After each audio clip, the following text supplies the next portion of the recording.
আমার নিজের বেতনের টাকা দিয়ে ছোট বোনকে একটা নতুন মোবাইল কিনে দিয়েছিলাম।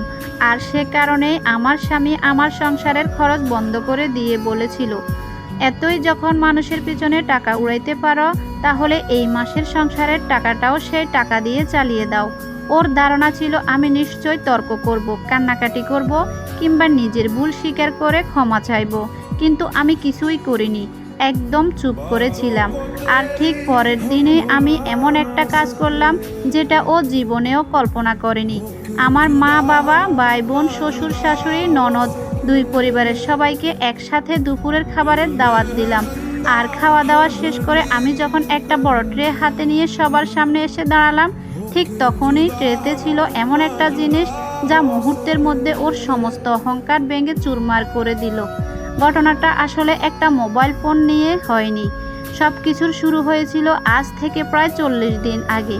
আমি তখন ছেলে সন্তান মাত্র জন্ম দিয়েছিলাম। আমার ছেলে মাহিরকে নিয়ে বাবার বাড়িতেই ছিলাম। যে নারী সন্তান জন্ম দিয়েছে সে জানে সে সময় কতটা কঠিন। নিজের শরীরটাকে যেন নিজেরই মনে হয় না। কোমর সোজা করে দাঁড়ানো যায় না, সারাক্ষণ ব্যথা, দুর্বলতা, মাথা ঘুরা, আর তার উপরে সারা রাত জেগে ছোট্ট শিশুর কান্না সামলানো। সেই কঠিন সময়টাতে আমার পৃথিবীটা যদি কেউ নিজের কাঁধে তুলে নিয়েছিল, সে হলো আমার ছোট বোন মেহেরিন। ও নিজের পড়াশোনা, বন্ধু বান্ধব, নিজের জীবনের সব কিছু এক পাশে সরিয়ে রেখে আমার পাশে এসে দাঁড়িয়েছিল। রাতের পর রাত ও নিজে না ঘুমিয়ে মাহিরকে কোলে নিয়ে বসে থাকতো, শুধু যেন আমি একটু চোখ বন্ধ করে বিশ্রাম নিতে পারি। আমার জন্য গরম দুধ বানাতো, রান্না করতো, ওষুধ খাওয়াতো, এমনকি বাচ্চার কাপড়ও ধুয়ে দিত। আমি যখন অকারণে মন খারাপ করে বসে থাকতাম, তখন ও পাশে বসে গল্প করে আমাকে হাসানোর চেষ্টা করত। একবারও মুখ ফুটে বলেনি যে আমি ক্লান্ত। ওর মুখে ছিল একটাই কথা, তুই ভালো থাকলে আমি ভালো থাকি আপু। 40 দিন পর যখন আমি আমার স্বামীর বাড়িতে ফিরে এলাম, তখন বারবার মনে হচ্ছিল এত বড় একটা ঋণ আমি কিভাবে শোধ করব।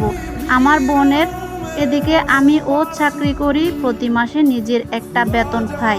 সংসারের সব দায়িত্ব ঠিকঠাক পালন করার পরেও কিছু টাকা আমার হাতে থেকে যায়। অনেক ভেবে একটা সিদ্ধান্ত নিলাম।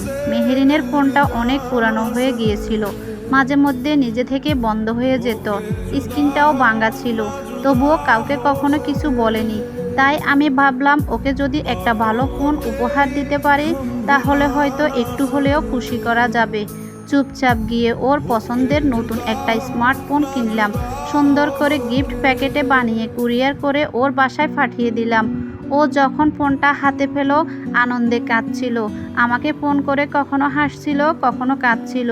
তারপর খুব স্বাভাবিকভাবে নিজের ফেসবুকে ফোনটার ছবি দিয়ে লিখল, পৃথিবীর সবচেয়ে সুন্দর উপহার, পৃথিবীর সবচেয়ে প্রিয় আপুর কাছ থেকে। আল্লাহ তোমাকে সব সময় ভালো রাখুক। আমি তখন ঘরে বসে মেহেরের দোলনা দুলাচ্ছিলাম, ভাবছিলাম রাতে নাইম অফিস থেকে ফিরলে সব খুলে বলবো ওকে। এইখান পর্যন্ত হলো গল্পের প্রথম পর্ব। দ্বিতীয় পর্ব দেখতে চাইলে অপেক্ষা করুন।